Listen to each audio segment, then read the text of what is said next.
तो मैंने no fap करा था पूरे 1 साल के लिए, अपनी 16 साल की उम्र में पूरे 1 साल के लिए। तुम्हें यकीन नहीं हो रहा होगा, पर तुम्हें इसको समझने के लिए जाना पड़ेगा 2 साल पहले, जब मैं 8th क्लास में था, कि मतलब ये सब चीज़ों की स्टार्टिंग हुई कैसे। तो जब मैं 8th क्लास में था ना, तो तब काफ़ी ज़्यादा तुम्हें पता, जब प्यूबर्टी हिट करती है, एडोलसेंस हिट करती है, तो काफ़ी ज़्यादा हमें चीज़ें पता चलती है लाइफ के बारे में, मर्द होना क्या होता है। तुम्हें समझ आ रहा होगा मैं क्या कह रहा हूँ। मुझे वेबसाइट्स के बारे में पता चला, बहुत सारी चीज़ें हुई, काफ़ी ज़्यादा लाइफ ने अजीब ट्रेजेक्ट्री पकड़ी, दिमाग भंड रहता था भाई, ये क्या हो रहा है, ये क्या क्या देखने को मिल रहा है मुझे। और सारे दोस्त भी इन सब चीज़ों के बारे में बातें कर रहे होते थे। जैसे कि मास्टरबेशन से काफ़ी ज़्यादा एडिक्ट रहा था पहले, तो मैंने उसको ऐसा क्या करा कि मैंने 1 साल के लिए छोड़ ही दिया। हाँ, अभी तो नहीं करता हूँ अभी ऑब्वियसली, पर मैंने तब 1 साल के लिए वो कैसे छोड़ा। तो मुझे ऑब्वियसली 2 साल से एडिक्शन था, तो मैं इससे फेडअप हो चुका था, मेरा दिमाग थक चुका था, मेरी बॉडी में एनर्जी नहीं बचती थी उसके बाद करने के बाद। तुम सोचो कि तुम जस्ट 8 या 9th या 10th क्लास में तुम फैप करते हो, तुम्हारे अंदर एनर्जी नहीं बचती। उसके बाद कुछ दिन का काम करने के तो तुम बस पड़े रहते हो सारा दिन, मम्मी थकान हो रही है। अगर तुम्हें कोई दोस्त बाहर खेलने के लिए बुलाते हो, तुम जा नहीं सकते हो, भाई मैं थका हुआ हूँ। सोचो कितना गलत है, इतना एम्बेरेसिंग लगता है। तो जब मैंने अपने 10th क्लास में नो फैप स्टार्ट करा था, तो ऐसा नहीं था कि भाई बिल्कुल ख़त्म, भाई टंकी पे लग गया ताला, नहीं, ऐसा नहीं होता। स्टार्टिंग में नाइट फॉल वगैरह बहुत ज़्यादा होते थे, 2-3 दिन लगातार, फिर कुछ गैप के बाद फिर होने लग गए। तो मैं क्या करता था, सुबह उठ कर ना सबसे पहले अपने पेरेंट्स का फ़ोन उठा लेता था, जब सब हो जाता था उसके बाद तो मैं देखता रहता भाई इसके साइड इफ़ेक्ट्स हैं, इसको कैसे रोकें, हिंदी में सर्च करता था। तो मैं गूगल या क्रोम पे देखता रहता था, कोई वेबसाइट खुल गई, किसी के उसमें आर्टिकल आ रखे हैं, पैराग्राफ आ रखे हैं, वो मैं पढ़ता रहता था। उससे क्या हुआ ना कि मेरे मन में डर बैठ गया कि अगर मैं करूँगा तो मेरे से ये होगा वो होगा। ऑब्वियसली इसके साइड इफ़ेक्ट्स इतने सारे हैं ना। और तुम भी मेरी वाली सिचुएशन में अभी हो, नो फैप करना चाहते हो और अपनी लाइफ को बदलना चाहते हो, तुम बिल्कुल सही वीडियो पर आए हो। हमारा दिमाग मतलब पूरी बॉडी को चला रहा है, ये उसका मेन कंट्रोल पॉइंट है। अगर तुमने इसको कंट्रोल कर लिया, तुम कुछ भी कंट्रोल कर सकते हो अपनी लाइफ में। जो तुम्हारा दिमाग है ना, तुम्हारा अभी सबसे बड़ा दुश्मन बनकर बैठा हुआ है।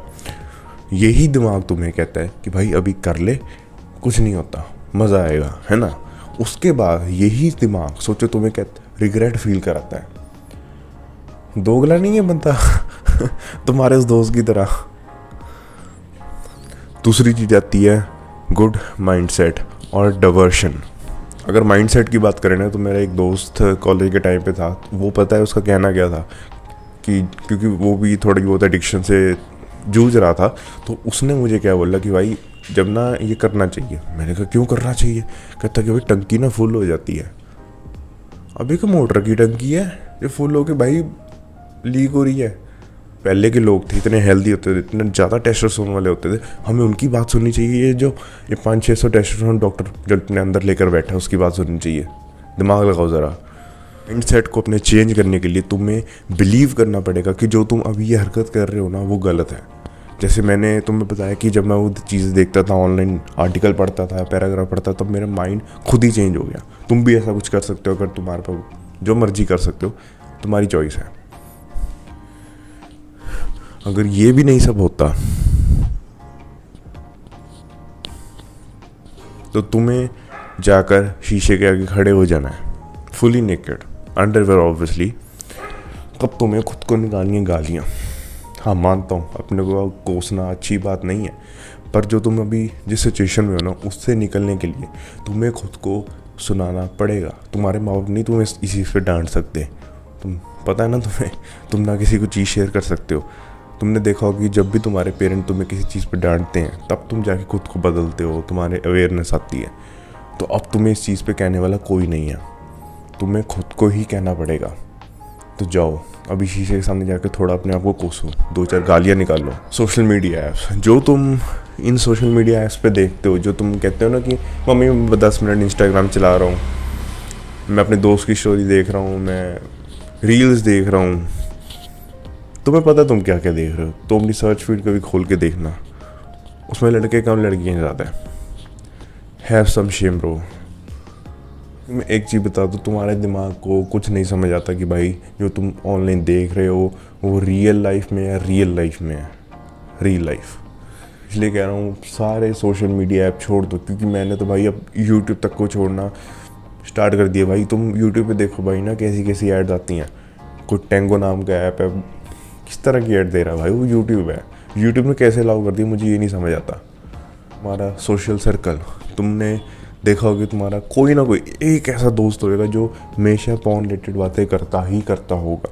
वो हमेशा उस चीज़ पे गालियाँ देता होगा, माँ बहन की गालियाँ देता होगा, वही सब चीज़ों की बातें करता होगा कि भाई ये कैसे होता है, वो कैसे करना है, यहाँ घुसाना है, वहाँ निकालना है।